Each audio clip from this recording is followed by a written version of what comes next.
আমি ছোট থাকতেই আমার মা মারা যায়। আমাকে মানুষ করার জন্য বাবা আরেকটি বিয়ে করে। আমি ছোট বড় সবাইকে আপনি করে ডাকতাম। আমার একটা সৎ ভাই ছিল।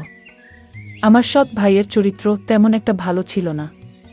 একদিন আমার সৎ ভাই আমাকে তার বন্ধুর বাসায় নিয়ে, তাহলে শুনুন আমার বাস্তব জীবনের গল্পটা।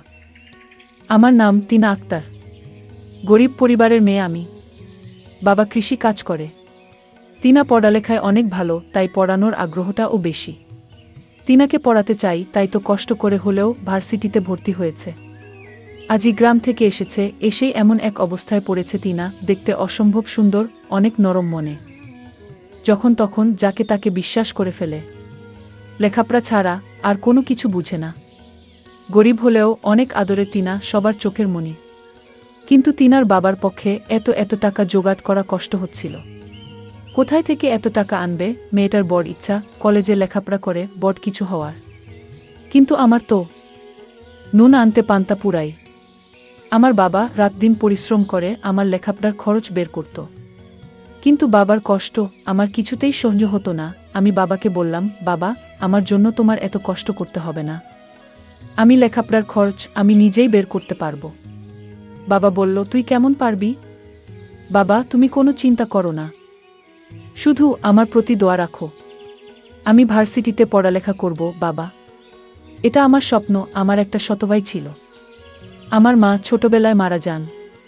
কিন্তু আমার বাবা আরেকটি বিয়ে করেন। কারণ সংসারে রান্নাবাড়া করার মতো কোনো লোক ছিল না।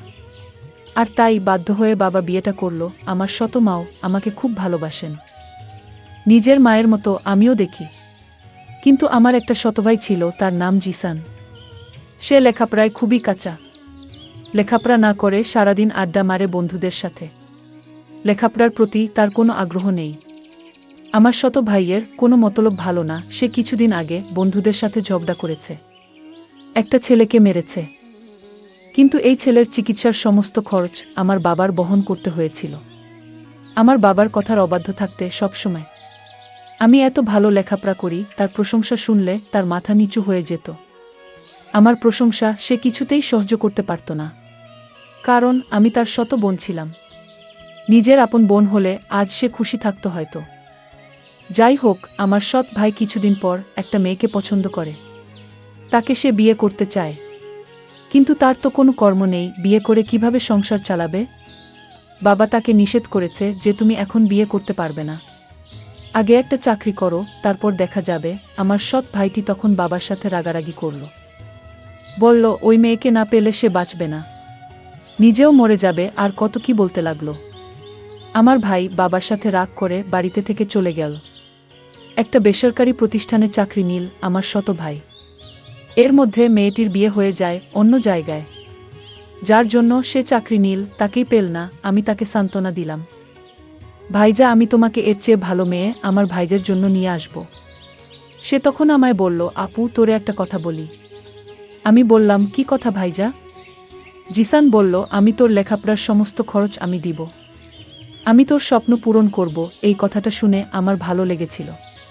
কিন্তু হঠাৎ এত মায়া আমার জন্য কেন হলো তা নিয়ে আমার মনে কৌতূহলের সৃষ্টি হলো। আমি বললাম, ভাইয়া থাক, তোমার কষ্টের টাকা দিয়ে আমার লেখাপড়া করতে হবে না। ভাইজা তখন বলল, তাহলে তুই আমাকে পর ভাবিস? আমি তার উত্তরে বলেছিলাম, পর ভাববো কেন? তুমি তো আমার ভাইজা। কিন্তু আমার খুব স্বপ্ন ছিল কলেজে লেখাপড়া করার। আর তাই রাজি হলাম ভাইয়ার কথায়। ভাইজা বলল, তুমি রাজি হয়েছ আমার টাকায় লেখাপড়া করবে। তবে আপু, আমার একটা কথা তোমার শুনতে হবে। আমি বললাম, কি কথা শুনতে হবে? তখন সে বলল, পরে বলবো। তবে আমি যা বলি তাই তোমার শুনতে হবে আপু। আমি বললাম, ঠিক আছে, আগে কলেজে ভর্তি হওয়ার টাকা দাও, তারপর দেখি। তখন আমার ভাইয়া ভার্সিটিতে ভর্তি হওয়ার জন্য টাকা দিল। আমি কলেজে ভর্তি হলাম। আমার এত ভালো লাগছিল, আমি লেখাপড়া করব, ভালো একটা চাকরি করব। আমি ভার্সিটিতে যেদিন প্রথম পা রাখলাম, আমি এত বড় ভার্সিটি দেখে অবাক হয়ে তাকিয়ে দেখছে আর ভাবছে, এত বড় ভার্সিটিতে পড়ব আমি। চারপাশে দেখছে আর খুশি মনে হাঁটছে, কত ছাত্রছাত্রী ঘুরে বেড়াচ্ছে। আশেপাশে বড় বড় বিল্ডিং, রাস্তা দিয়ে হেঁটে যাচ্ছে আর স্বপ্নের রাজ্যের কথা ভেবে চলেছে। একটু পর পর চোখের চশমাটা ঠিক করছে। এটা তিনার একটা অভ্যাস। ধরতে গেলে তিনার ইচ্ছে ছিল এমন বড় ভার্সিটিতে লেখাপড়া করা। আজ তা পূরণ হতে যাচ্ছে ভাবতেই খুশি লাগছে। হঠাৎ কারো সাথে ঠাস করে করে ধাক্কা খেয়ে নিচে পড়ে গেলাম। স্বপ্নের কথা ভাবতে ভাবতে একটু বেশি অন্যমনস্ক হয়ে গেছিলাম। নিচে পড়ে উপরে তাকাতেও পারলাম না, তার আগেই কেউ ঝড়ের গতিতে আমাকে উঠিয়ে ঠাস করে চট বসিয়ে দিল। আমি অবাক হয়ে সামনের মানুষটার দিকে তাকিয়ে আছি। একটা মেয়েকে দেখলাম। তাকে দেখে মনে হলো কোনো বড় লোক ঘরের মেয়ে। সে আমাকে বলল, তোর তো সাহস কম না, আমাকে ধাক্কা দিস আমাকে। আরও কয়েকটা ছেলে মেয়ে ছুটে এলো মেয়েটার কাছে। সুরমা, কি হয়েছে রে? এই মেয়েটার জন্য আমি পড়ে গেছিলাম। ওর সাহস কি করে হলো আমাকে ধাক্কা দেওয়ায়? কে এই মেয়ে? নতুন মনে হচ্ছে। এই মেয়ে কখন ভার্সিটিতে ভর্তি হলো? সুরমার বন্ধুরা বলল, দাদা, এই মেয়ে নতুন হলে তো ওকে দেখে ছাড়ব। সুরমার বন্ধু রামিম বলল, ঠিক বলেছিস, সুরমার শাস্তিটা ও হয়ে যাবে। কিন্তু রাহুল তো এখনো আসে নাই, ওকে ছাড়াই কি করবি? ও আসলে হবে না। এর আগেই মেয়েটাকে ধাক্কা মেরে ফেলে দেওয়ার শাস্তি দিতে হবে। আমি ওদের কথার কোনো কিছু বুঝতে পারছে না। কি বলছে ওর মাথায় ঢুকছে না। আমি ভাবছি আমাকে কেন মারল? আমি কি ইচ্ছে করে ধাক্কা দিয়েছি? অনেক কষ্ট লাগছে কিন্তু কিছু বলতে পারছি না। চুপ করে আছি। এই যে মেয়ে, তোমার নাম কি? একটু ভয় পেয়ে বললাম, আমি তিনা। একটু দেখে চলতে পারলে না? এখন তো ওরা তোমাকে প্রতিশোধ নিবে। তুমি দেখে চললে এমন হতো না। আমি কথাগুলো ভাবছিলাম। হঠাৎ ওই ছেলে এসে গুলো বলল, ওই মেয়েরা সবাই আমার দিকে আসছে। দেখে আবার তাদের কাছে চলে গেল। এত জোরে থাপ্পড় দিয়েছে, আবার আমাকে মারবে কেন? সবাই আমার কাছে এসে, নাম কি, বাড়ি কোথায়, কিসে পড়ি, সব জিজ্ঞেস করতে লাগল। তারপর আমাকে গান গাইতে বলল। আমি গান পারি না বলাতে আমাকে কানে ধরিয়ে রেখেছে। এদিকে সিয়াম আজ একটু দেরি করে ভার্সিটিতে এসেছে। এসেই দেখে সবাই ভিড় করে দাঁড়িয়ে আছে। সিয়াম আসার সাথে সাথে সবাই ভিড় কমিয়ে চলে গেল। আর সব মেয়েরা হা করে তাকিয়ে আছে। কারণ সিয়াম হচ্ছে ভার্সিটির সবার সিনিয়র। সব মেয়েরা জয়ের দিকে হা করে তাকিয়ে আছে। সিয়াম গাড়ি থেকে নেমে ওর ফ্রেন্ডদের দিকে যেতে লাগল। এখানে কি হয়েছে? এত ভিড় জমাচ্ছে কেন? আমাকে তখন ছেলেটি জিজ্ঞেস করল, তুমি কে? আর তুমি আমার বান্ধবীকে ধাক্কা মেরে ফেলে দিলে কেন? আমি তাকে বললাম, দেখুন, আমি না দেখে তার সাথে ধাক্কা লেগে গেছে। আর এর শাস্তি হিসেবে আমাকে চড় মারলেন। তাও কি তাদের আমাকে প্রতিশোধ নেওয়ার বাকি আছে? তখন হঠাৎ লক্ষ্য করলাম আমার ভাই আসছে কলেজের দিকে। আমি মনের ভেতর খুব সাহস হচ্ছে। ভাইয়া যখন আসছে তাহলে ওদের হাত থেকে আমার ভাইজা আমাকে রক্ষা করবে। কিন্তু আমার ভাইয়ার রূপ দেখে আমি অবাক হয়ে গেলাম। আমার ভাইজা বলল, সিয়াম আমার বন্ধু, আর বন্ধুর বান্ধবীকে তুমি ধাক্কা দিয়ে মাটিতে ফেলে দেওয়ার কারণে তোমার অনেক শাস্তির বাকি আছে। আমি ভাইয়াকে বললাম, ভাইয়া, আমি তোমার বোন, তুমি ওদের পক্ষে কথা বলছো? ভাইজা তখন বলল, চুপ। কে তোর ভাই? আমি কারো ভাই না। ওর বান্ধবীকে মারার জন্য আজ তোর রেহাই নেই। তোর কত বড় সাহস, তুই আমার বন্ধুর বান্ধবীকে মারলি? এর জন্য তোর মাসুল দিতে হবে। আমার চোখের পানি কিছুতেই আটকাতে পারলাম না। মনে মনে ভাবলাম, আজ যদি সে আমার মায়ের পেটের আপন ভাই হতো তাহলে কখনো ওদের পক্ষ নিয়ে কথা বলতো না। নিজের বোনের জন্য জীবন দিয়ে দিত, তাও বোনকে বিপদে ফেলে চলে যেত না। আসলে পর কখনো আপন হয় না। হতে পারে সে আমার সৎ ভাই। সৎ ভাই এরকম আচরণ করবে? আমি তখন কান্না করতে লাগলাম। আমার কান্না দেখে ওরা হাসতে লাগলো আর বলতে লাগলো, কেঁদে কোনো লাভ নেই। আমার ভাই হঠাৎ বলল, আমার সাথে চলো।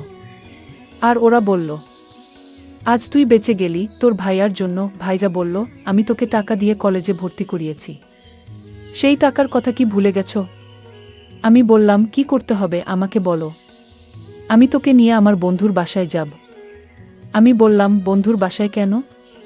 জিসান বলল, আমি তো আগেই বলেছি তুই আমাকে কোনো প্রশ্ন করবি না, আমার সব কথা তোকে শুনতে হবে। ভাইজা, বলেছি আজ আমার মনটা ভীষণ খারাপ, কারণ আমি আজ প্রথম ভার্সিটিতে এসে গিয়ে অপমানিত হয়েছি। আমি আজ কোথাও যাব না। অন্যদিন বলিস তোর বন্ধুর বাসায় গিয়ে আসবো নে। আমার ভাইজা তখন খুব রাগান্বিত হয়ে বলল, এখন বলেছি, এখনই যেতে হবে। আমি ভাইয়াকে বললাম, ভাইয়া প্লিজ, আমার খারাপ লাগতেছে, আমি আজ তোর সাথে কোথাও যেতে পারবো না। এই কথা বলতেই আমাকে একটা জোরে চড় মারে ভাইয়া। আমি কান্না করে বললাম, ভাইয়া তুই চড় মারলি? আমার আপন ভাই হলে আমাকে এভাবে মারতে পারতো না। ঠিক আছে, আমি যখন তোর কাছ থেকে টাকা নিয়ে ভুল করেছি, তাহলে এই ভুলের প্রায়শ্চিত্ত আমার দিতে হবে। ভাইয়া নামক পাষাণ মানুষটি বলল, গাড়িতে উঠ। আমি কিছু না বলে চুপচাপ গাড়িতে উঠে পড়লাম। তারপর সে আমাকে তার বন্ধুর বাসায় নিয়ে গেল এবং বলল, আমি তোকে এখানে কেন এনেছি জানিস? আমি বললাম, কেন আনলে এখানে? তখন একটা বয়স্ক লোককে আমাকে দেখিয়ে বলল, ওই লোকটিকে বিয়ে করতে হবে তোকে। ভাইজা বলল, ওই যে মানুষটিকে দেখতে পাচ্ছিস, ওর সাথে তোর বিয়ে দিব। আমি বললাম, এটা কোনোদিন সম্ভব না। ভাইয়াকে বললাম, ভাইজা আমার একটা পছন্দ আছে, আর সেই পছন্দের উপর তুই জোর চালাতে পারিস না। ভাইজা তখন বলল, বসে বসে আমার বাবার সব টাকা শেষ করেছিস তুই। আমার বাবা আমাকে তেমন একটা ভালোবাসে না, শুধু তোর জন্য, আর তাই তোকে আর সহ্য হচ্ছে না। তোর জন্য আমার বাবা আমার প্রতি তেমন নজর রাখে না, ভালোবাসে না, শুধু তোর কথা ভাবে। তাই আমি মনে মনে ভেবেছি তোকে ওই লোকটার সাথে বিয়ে দিয়ে দিব। লোকটা অনেক টাকার মালিক, একটু বয়স বেশি। আর কি, বয়স বেশি হলে সমস্যা কি? আর আমি ওই লোকটার কাছ থেকে টাকা নিয়ে তোকে কলেজে ভর্তি করিয়েছি। আমিও অনেক দিন যাবত তার কাছ থেকে টাকা নিয়ে চলেছি। আমি তখন ভাইয়াকে বললাম, এই লোকের সাথে আমার বিয়ে দিলে আমার জীবনটা শেষ হয়ে যাবে ভাইয়া, প্লিজ। ভাইজা তখন বলল, আমি কোনো চাকরি করিনি। চাকরি আমার মিথ্যা বানানো নাটক ছিল। আমি তখন আমার ভাইকে একটা তাপ্পড় মেরে বললাম, এই তোর প্ল্যান ছিল? আমি কোনো মতে এখান থেকে পালিয়ে আসলাম। বাবার কাছে কান্না করে সব বলে দিলাম। বাবা তখন আমায় সান্ত্বনা দিয়ে বলল, আজ তোর মা বেঁচে থাকলে এমনটা হতো না। তোর ভাই টাকার কাছে বিক্রি হয়ে গিয়েছে। যে ভাই টাকার লোভে পড়ে নিজের বোনকে একটা বয়স্ক লোকের সাথে বিয়ে দিতে চায়, সে তো ভাই না। তোর ভাই নিজের স্বার্থের জন্য তোকে কলেজে ভর্তি করলো। ও দিন দিন আরও অভদ্র হয়ে যাচ্ছে। আমি বাবাকে বললাম, বাবা তুমি ওকে এখন কিছু বলো না। ওকে ভালো করার দায়িত্বটা আমার হাতে তুলে দাও। ওকে কিভাবে ভালো করতে হবে তা আমার জানা আছে। আজ যদি আমি ওর আপন বোন হতাম, তাহলে আমার সাথে এই নাটকটা করতে পারত না। বন্ধুরা, সময়ের স্বল্পতার কারণে আজকের গল্পটি শেষ করতে পারিনি। এই জন্য সবার কাছে আন্তরিকভাবে দুঃখিত। এর পরের পার্ট আগামীকাল আপলোড দেওয়া হবে। সেই পর্যন্ত সবাই ভালো থাকবেন। ধন্যবাদ।